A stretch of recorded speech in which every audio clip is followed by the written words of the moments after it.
చందమామ కథ ఒంటిమిట్ట పుట్టుక. ఒకప్పుడు కడప మండలంలో ఇద్దరు దోపిడి దొంగలు చాలా పేరు పొందారు. వాళ్ళే ఒంటడు మిట్టడును. వాళ్ళు దారులు కాసి బాటసారులను కొట్టి బోలెడంత ధనం గడించారు. ఇలా గడించిన ధనమంతా ఒక కొండ మీద పాతిపెడుతూ ఉండేవాళ్ళు.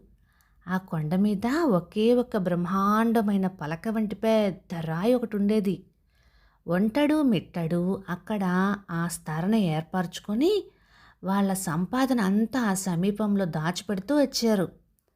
ఇలా వాళ్ళు దాచిపెట్టిన సంపదని లెక్క పెట్టవలసి వస్తే లక్షల్లో విలువ చేస్తుందని తేలింది. ఒక రోజున మామూలు ప్రకారం ఒక బాటసారి ఆ దారిని ఇలా పోవటం తటస్థించింది. అలవాటు చొప్పున ఒంటడు మిట్టడు వానికి ఎదురుగ్గా పోయి దుడ్డు కర్రలు పైకెత్తి, ఏమిటయ్యా అలా చూస్తున్నావు, లొడ్డు లొసుగు బయటపెట్టు అని గద్దించారు.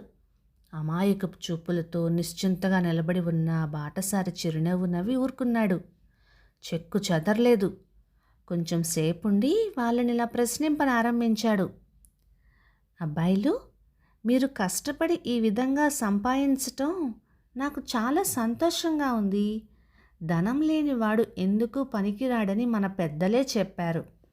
కనుక మానవ జన్మ ఎత్తినందుకు సంపాదించి తీరవలసిందే.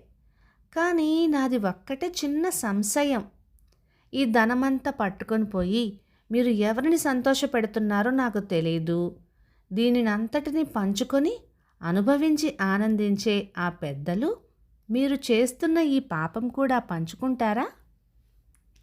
ఆ సంగతి తెలుసుకొని మీరెన్ని తలలు పగలగొట్టినా మహాబాగే అని అన్నాడు.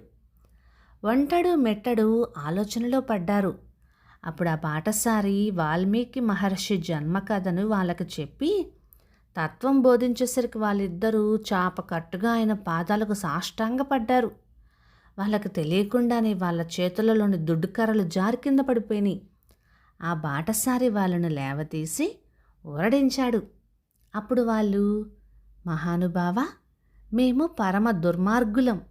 ఇప్పటికీ అమాయకులైన బాటసారులను ఎందరను ఎన్ని విధాల హింసలు పెట్టామో మాకే గుర్తులేదు.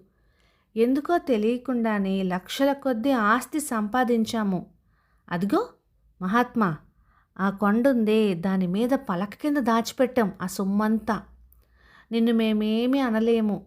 నిన్నే కాదు ఇంకా ఎవ్వలను ఏమీ అనము. ఆ ధనమంతా నీదే. నీ ఇష్టం వచ్చినట్టుగా చేసుకో. మేము నీ దాసులం. నువ్వేం చెప్తే అలాగే చేస్తాం. తరుణోపాయం చూపించు అంటూ చేతులు కట్టుకొని నిలబడ్డారు. అప్పుడు ఆ బాటసారి వాళ్ళు సంపాదించిన ధనమంతా వశపరుచుకున్నాడు. ఆ కొండ మీదనే ఒక గొప్ప దేవాలయం నిర్మించాడు. దివ్యమైన కోనేరు తవ్వించాడు. ఆలయంలో శ్రీ కోదండరామస్వామిని ప్రతిష్ఠింపించాడు. ఆ దొంగల పేరు శాశ్వతంగా నిలిచిపోయేటట్టుగా ఆ గ్రామానికి ఒంటిమిట్ట అని పేరు పెట్టాడు. దొంగల పేరిట వెలసిన ఆ గ్రామం ఈనాడు కడప జిల్లాలోని ఒక దివ్య క్షేత్రమై రామభక్తులకు నిలయమై ఉన్నది. ఈ ఒంటిమిట్టలోనే బమ్మెర పోతనామాత్యుడు శ్రీమదాంధ్ర భాగవతాన్ని రచించినట్లుగా చెప్పుకుంటారు. కథ సమాప్తం. ఇక ఈ కథ 1953 నవంబరు నెల చందమామలో వచ్చింది. రచయిత జి శ్రీనివాసులు గారు. మరొక చిన్న కథ, కొండలో దొంగలు. రంగన్న భలే తెలివైన కుర్రవాడు. తెలివిలోనూ అతి తెలివి కలవాడు. పంతులను ఏడిపించటంలో, దొండగాలు చేయటంలో రంగన్నను మించిన వాడు లేడని పేరు పొందాడు. అయితే రంగన్నకు శరీర బలం ఉన్నంతగా బుద్ధిబలం వికసించలేదు. ఒక రోజున రంగన్న తల్లి కలకండ తెచ్చి ఇంట్లో దాచిపెట్టింది. ఆ దాచటం రంగన్న కంటబడింది. దాన్ని ఎలా అయినా కాజేయాలని వాడికి బుద్ధి పుట్టింది. పుట్టడం ఏమిటి, ఆ క్షణం నుంచి వాడికి ఏమీ తోచిందే కాదు. రాత్రి పడింది. అందరూ పడుకున్నారు. రంగన్న తల్లికి కూడా నిద్ర పట్టింది. నిద్రిస్తున్నట్టుగా నటించిన రంగన్న చూశాడు. లేచాడు. తల్లి దాచిన కలకండ చల్లగా తీసి జేబులో వేసుకున్నాడు. చేస్తున్నది దొంగ పని అని వాడి మనసుకు బాగా తెలుసు. మెల్లగా పెరటి తలుపులు తీసుకొని వాళ్ళ పొలంలోకి ఉడాయించాడు. ఆ రోజున పొలంలో నూర్పు పనులు జరుగుతున్నాయి. ఎవ్వళ్ళు చూడలేదు కదా. రెండవ కంటి వాడికి తెలియకుండా పటిక బెల్లం నోట్లో వేసుకోవచ్చుననే సంతోషంతో జేబులో చేయి పెట్టాడు. అంతలో రంగన్న తండ్రి వచ్చాడు. రంగన్న బిత్తరపోయి ఆ కలకండ మొక్క గబీమని అక్కడ దగ్గరలో ఉన్న నీళ్ళ కుండలో పడేశాడు. రాత్రంతా పొలం పని చూచుకున్నాడు రంగన్న తండ్రి. తెల్లవారు వచ్చింది. పడుకొని ఉన్న కొడుకును లేపి ఇంటికి పోదామని పిలిచాడు. రంగన్న ఉలిక్కిపడి లేచి నీలకొండలో వెతికాడు. కలకండ మొక్క కనిపించనే లేదు. వెతికి గాలించాడు.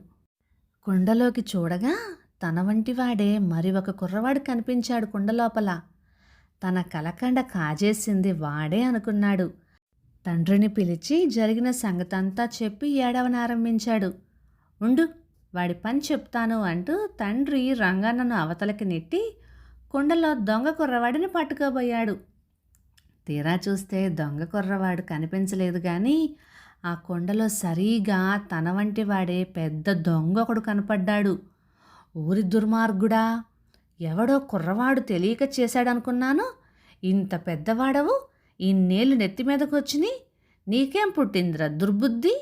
చిన్న బిడ్డల నోటి ముందటది తీసుకుంటే పాపం చుట్టుకుంటుందనే భీతైనా లేకపోయినే. ఇస్తావా లేదా అని గద్దింపసాగాడు. ఎంత తిట్టినా ఏమి చేసినా ప్రయోజనం లేకపోయింది. నీ పని ఇలా ఉందా దొంగగాడిదా అని ఉక్రోషంతో రంగన్న తండ్రి ఆ కొండను ఒక్క తాపు తన్నేసరికి అది ముక్కలు ముక్కలై ఊరుకుంది. తండ్రి కొడుకులు ఆ ఒలికిన నీళ్లల్లో కలకండ మొక్క కోసం తెగ వెతికారు. ఎక్కడుందది? ఎప్పుడో కరిగిపోయింది. కథ సమాప్తం. భలే ఉంది కదా, చిన్న బుజ్జి కథ. ఇక ఈ కథ కూడా 1953 డిసెంబర్ నెల చందమామలో వచ్చింది. ఇక ఈ కథలు మీకు నచ్చినట్లయితే లైక్ చేయండి, షేర్ చేయండి. ఇలాంటి మంచి తెలుగు కథల కోసం మన ఛానల్ని సబ్స్క్రైబ్ చేయండి. Thank you.